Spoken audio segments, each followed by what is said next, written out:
250 करोड़ 500 करोड़ का जुर्माना लगाने का आइडिया कौन सोच सकता है। भारत सरकार digital personal data protection act DPDP के नियम लागू करने वाली है और इन नियमों के अनुसार बताया जा रहा है कि किसी पत्रकार या किसी संगठन के लिए बिना अनुमति के किसी का भी नाम, किसी की पर्सनल जानकारी छापना उसे बर्बाद कर सकता है, क्योंकि इस मामले में 250 करोड़ का जुर्माना रखा गया है। भारतीय जनता पार्टी ने एक और नया कानून लागू कर दिया। दोस्तों, अभी तक जिस तरह से हम बेबाकी से पत्रकारिता आप लोग के सामने कर रहे थे, जिस तरह से आप लोग के सामने रिपोर्ट कर रहे थे, अब उस चीज को लेकर पूरी तरह से दबाने की कोशिश की जा रही है।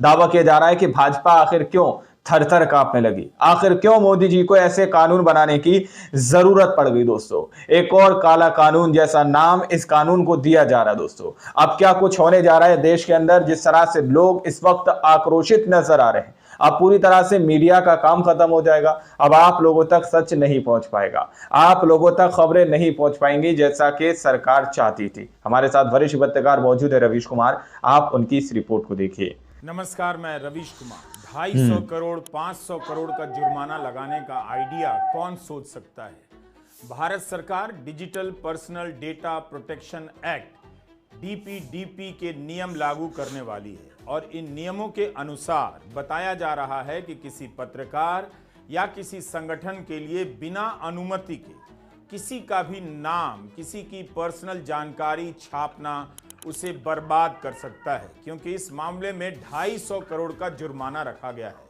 और नहीं देने पर 2.5 करोड़ का नहीं, 250 करोड़ का। एक गरीब देश में जहां लोग महीने का 25,000 भी नहीं कमा पाते हैं, जहां ज्यादातर रिपोर्टर की सैलरी 50 से 60 हजार भी नहीं होती होगी, उस देश में किस अफसर को, किस मंत्री को यह ख्याल आया कि अगर किसी का नाम उसकी अनुमति के बिना छाप दिया जाएगा तो छापने वाले पर 500-250 करोड़ का जुर्माना लगेगा। ये किस पर लगाने की तैयारी हो रही है?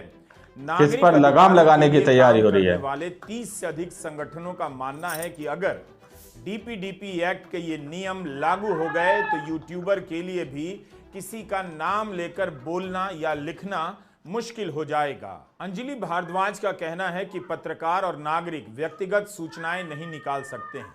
अगर आपको लोन राइट ऑफ के बारे में पता करना होगा कि किस किस के लोन माफ हो रहे हैं, तो अब यह जानकारी नहीं मांग सकते, इसे पर्सनल सूचना माना जाएगा। जबकि सुप्रीम कोर्ट ने कहा है नाम मांग सकते हैं। किसी व्यक्ति को राशन मिल रहा है या नहीं, इसकी सूचना पत्रकार या व्यक्तिगत तौर पर कोई नहीं ले सकता। सूचनाएं हमेशा व्यक्तिगत तरीके से ही जमा की जाती हैं। लोग सूचनाएं निकालते हैं क्योंकि अब आप डेटा फ्यूडिशरी बना दिए जाएंगे। इसमें पत्रकार भी हैं और यूट्यूबर भी शामिल हैं, क्योंकि पत्रकार को इससे छूट है, इस बारे में कहीं लिखा हुआ नहीं है। जब भी ऐसा कानून आता है, पत्रकारों के बारे में बताया जाता है कि उन्हें छूट होगी। अगर आप इलेक्टोरल बॉन्ड की सूचना को प्रोसेस कर छापते हैं तो आप डेटा फ्यूडिशरी बन जाएंगे। आपको नाम छापने से पहले उस व्यक्ति की सहमति लेनी पड़ेगी। ये डेटा फ्यूडिशरी क्या होता है, इस वीडियो में आगे हम बताएंगे। लेकिन अगर पत्रकारों और यूट्यूबर के लिए किसी के बारे में पर्सनल जानकारी निकालनी इतनी मुश्किल कर दी जाएगी, बिना अनुमति के नाम छापने पर करोड़ों रुपए का जुर्माना लगेगा, तो इस देश में बची खुची पत्रकारिता भी मिट्टी में मिल जाएगी। लोग यूट्यूब में क्या बोलेंगे जब नाम ही ना ले सकेंगे। Digital personal data protection DPDP act के बारे में आपको जानना चाहिए। कहीं ऐसा ना हो कि कब्र से औरंगजेब को निकालने में आपको उलझा दिया जाए, सूचना जमा करने वालों को कब्र में गाड़ने की तैयारी पूरी कर ली जाए। मान लीजिए आपको किसी जज के बारे में ऐसी कोई जानकारी मिलती है, उनकी संपत्ति के बारे में डिजिटल रिकॉर्ड मिल जाता है और आप जज का नाम छाप देते हैं। उदाहरण के लिए, इसके लिए आप जस्टिस यशवंत वर्मा से अनुमति नहीं लेते हैं, तो आप पर डिजिटल प्रोटेक्शन बोर्ड 250 करोड़ तक का जुर्माना लगा सकता है, नहीं देने पर 500 करोड़ कर सकता है। मेरी रिक्वेस्ट ये रहेगी कि जो जर्नलिस्ट सोचते हैं कि हम पे कोई कानून लागू नहीं है क्योंकि हमारे पास ये नोटबुक और ये पेन है, तो ये एटलीस्ट अभी के समय में तो ये सच नहीं है। आप भी इस कानून के नज़र से अपने आप को देखिए। मैंने डेटा इकट्ठा किया, मैंने उसे प्रोसेस किया, प्रोसेस, यानी कि आपने उसको इकट्ठा करके अपने लैपटॉप पे, अपने मोबाइल फ़ोन पे डाला और फिर आपने सेलेक्ट किया कौन सा कोड आप यूज़ करेंगे, नहीं करेंगे, कौन सी फ़ोटो डालेंगे, कौन सी लोकेशन को आप चूज़ करेंगी अपनी फील्ड रिपोर्ट से, एट्सेट्रा एट्सेट्रा। तो आप डेफिनेटली इस लॉ के अंदर आएंगी, लेकिन बिना ताकत के। सारी ताकत सरकार के पास होगी, जो आपके ही डेटा को नहीं, आपके सोर्सेज के डेटा को भी देख सकती है through the data processors, and आपकी सोर्स कॉन्फिडेंशियलिटी एक दिन में चली जाएगी। दूसरा ये कि जैसे वो ह्यूमन ट्रैफिकिंग वाला मैंने एग्जांपल बताया, अभी तक वो घबराएंगी जर्नलिस्ट से, लेकिन जल्दी आप घबराएंगे कि वो कहेंगे, आप सपोज वो आपसे बात ना करें लेकिन आप लिख दें, पुलिस रिकॉर्ड के आधार पे लिख दें, लेकिन उनको एक औजार मिल गया है। वो कभी भी आके कह सकती, देखिए मेरी प्राइवेसी का उल्लंघन हुआ है, और आप ये भी नहीं कह पाएंगे कि मैंने कोशिश करी थी कांटेक्ट करने की, जो अक्सर हमारे लिए एक बहुत बड़ा प्रोटेक्शन रहता है कि हमने कांटेक्ट करने की कोशिश करी। National campaign for people's right to information NCPRI नाम के संगठन का कहना है कि DPDP एक्ट के ड्राफ्ट रूल्स में पत्रकारों को कोई छूट नहीं दी गई है। डिजिटल स्पेस में जो जानकारी उपलब्ध है उसे जुटाकर रिपोर्ट करने वाले पत्रकार और यूट्यूबर इसके दायरे में आएंगे। यह आइडिया कहां से आया? क्या यूट्यूबर को पता है? क्या पत्रकारों और संपादकों को पता है कि इस कानून के नियमों के जरिए उन पर शिकंजा तो कसा नहीं जा रहा है? 2017 में वसुंधरा राजे राजस्थान की मुख्यमंत्री थी। पत्रकारों को समझ लो भाई, अब का आइडिया आया। एक कानून का ड्राफ्ट क्या ही पत्रकारिता होगी। सेवानिवृत्त एवं सेवारत न्यायाधीशों, मजिस्ट्रेटों और लोक सेवकों यानी अफसरों की जांच से जुड़ी खबरों को छापने से पहले सरकार से अनुमति लेनी पड़ेगी। अगर अनुमति लेने से पहले नाम छाप दिया तो 2 साल के लिए जेल में डाल दिए जाएंगे। इस कानून का इतना विरोध हुआ कि ड्राफ्ट को सिलेक्ट कमेटी भेज दिया गया और दिसंबर 2017 में यह कानून मर गया। यह विधेयक इसलिए लाया जा रहा था ताकि पत्रकार भ्रष्टाचार के मामले में किसी का नाम उजागर ना कर सकें। कहीं ऐसा तो नहीं कि राजस्थान में बीजेपी जो इच्छा पूरी नहीं कर सकी वो अब डिजिटल पर्सनल प्रोटेक्शन एक्ट के जरिए पूरा करना चाहती है। मंत्री, अफसर या जज से पूछकर उनके नाम लिखे जाएंगे। कोई कहेगा कि हाँ लिख लीजिए। राजस्थान में वो कानून पास हो गया होता तो आप रिटायर अधिकारी का नाम भी सरकार से पूछे बगैर नहीं छाप सकते थे, 2 साल की जेल हो जाती। लेकिन यहां तो 250 करोड़ का जुर्माना रखा गया है। 7 पीढ़ियां और उससे भी बियॉन्ड गुलाम हो जाएंगी।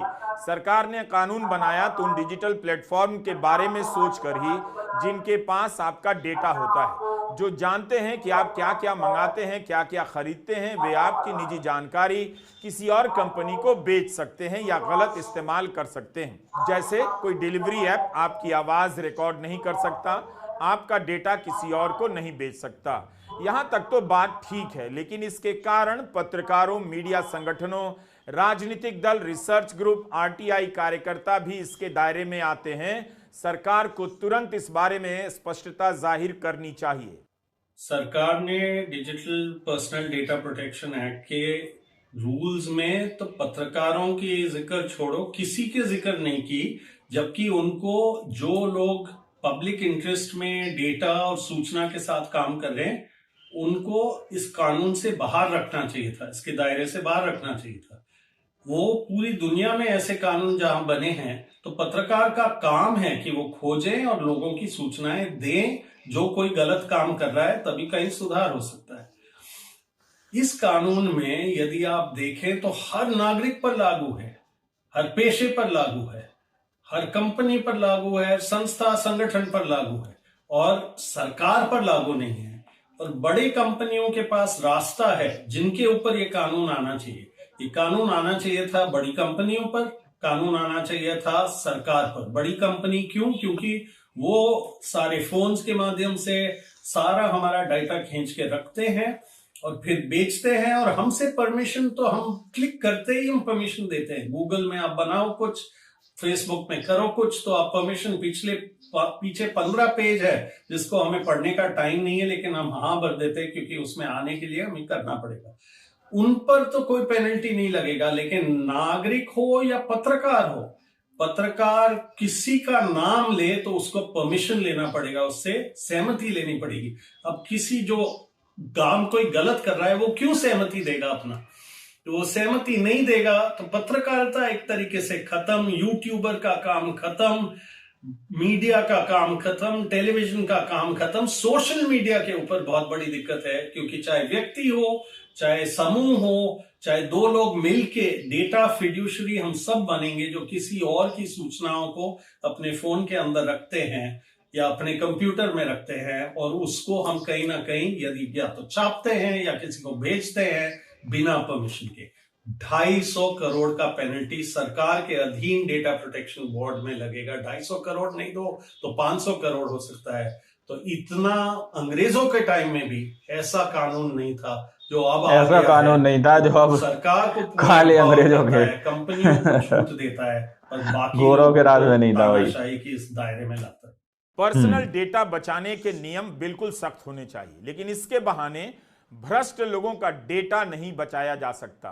कहीं सरकार निजी जानकारी ना देने के नाम पर अपना डेटा देने से बचना तो नहीं चाहती है, हमें इसके नहीं बारे चाहती में है। सोचना जैसे कि पड़ेगा। अभी हो डिग्री सकता है मोदी जी की नहीं कागजों पर दिखाई जा रही सरकार का थी। मकसद ठीक हो, लेकिन इन नियमों की मंजिल कहां है, इसे देखने और समझने की जरूरत है। अगस्त 2023 तो आप लोगों ने इस वीडियो को शुरू से आखिर तक देखा। वीडियो के अंदर साफ तौर पर बात की गई है कि किस तरह से एक और कानून लाने की बात कही जा रही है, और वो ऐसा कानून कि आप अगर पत्रकारिता कर रहे हैं तो आप किसी का नाम बिना उसकी परमिशन के नहीं लिख सकते, बिना उसकी पर्सनल जानकारी आप बिना उसके पूछे नहीं लिख सकते। यानी कि अगर जैसे अभी जस्टिस यशवंत वर्मा के बारे से उन्होंने उदाहरण दिया कि उनके घर से एक वीडियो सामने निकल कर आया जिसमें करोड़ों रुपए की बात कही जा रही है। दोस्तों, अगर आप लोग एक पत्रकार है तो आप जस्टिस यशवंत वर्मा का भी नाम नहीं लिख सकते। यानी कि पूरी तरह से पत्रकारिता को खत्म करने की कोशिश की जा रही है, जबकि इसके उलट कानून तो ऐसा आना चाहिए था कि अगर किसी के ऊपर किसी भी तरह का आरोप है तो उसकी पूरी जानकारी मीडिया को देना पड़ेगी। ऐसा कानून होना चाहिए था। मोदी जी अपनी डिग्री दिखाने से बचते हैं, गृह मंत्री अमित शाह मोदी जी की डिग्री नहीं दिखाते हैं। यह कानून लागू होना चाहिए था कि अगर जनता किसी की खास चीज देखना चाहती है तो उसको तुम्हें दिखाना पड़ेगा, लेकिन ऐसा कानून लागू नहीं किया जा रहा, बल्कि कानून ये लागू किया जा रहा है कि आप अब किसी के बारे में अगर लिखेंगे तो बिना उसकी परमिशन के, बिना उससे परमिशन लिए उसका नाम या फोटो आप नहीं लगा सकते। अब दोस्तों, आप लोग समझ सकते हैं कि हम एक किस तरह के कलयुग में प्रवेश कर चुके हैं और किस तरह का आज शासन काल भारत के अंदर चल रहा है। 250 करोड़ का जुर्माना, और अगर आपने 250 करोड़ नहीं दिए तो 500 करोड़ का जुर्माना आपके ऊपर लगाया जाएगा। आप लोग इस बात से अंदाजा लगा सकते हैं कि हम जो सच्ची खबर आप लोगों तक पहुंचा रहे हैं। बाकी आप लोग इस रिपोर्ट के बारे में क्या सोचते हैं, क्या समझते हैं, अपनी राय कमेंट सेक्शन में जरूर दीजिएगा। मिलते हैं अगली वीडियो में, जब तक के लिए जय हिंद।